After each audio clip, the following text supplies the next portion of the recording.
Amul ફેડરેશનના managing director Jayant મહેતાએ વર્તમાન પરિસ્થિતિ અંગે ડેરી ઉદ્યોગ અને તેની સંભવિત અસરો વિશે વિસ્તૃત માહિતી આપી છે. તેમણે સ્પષ્ટ કર્યું છે કે હાલમાં એલપીજી ગેસની તંગી પ્રવર્તી રહી છે. તેની અમૂલ ડેરીના ઉત્પાદન અને વેચાણ પર કોઈ ખાસ અસર જોવા મળશે નહીં.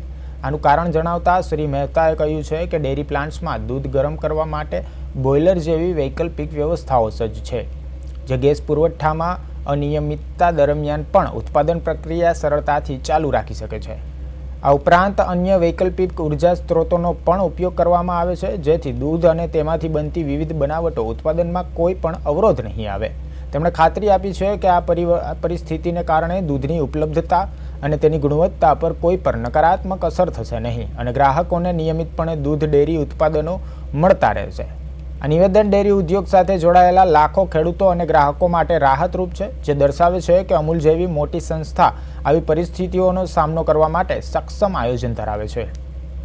ગુજરાતમાં 18 દૂધ સંઘો દ્વારા હાલ રોજનું 260થી 270 લાખ લીટર દૂધનું સંપાદન થઈ રહ્યું છે.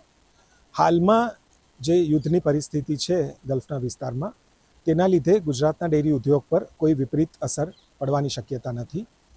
ગુજરાત સરકાર દ્વારા અને કેન્દ્ર સરકાર દ્વારા ગુજરાતની ડેરીઓને ગેસનો 60-70% પુરવઠો મળી રહે છે અને તે ઉપરાંત અમારા જે 10 દૂધ સંઘો ગેસ આધારિત કામ કરે છે, તેના પાસે ઓલ્ટરનેટ ફ્યુઅલની બી વ્યવસ્થા સારી રીતે અવેલેબલ છે.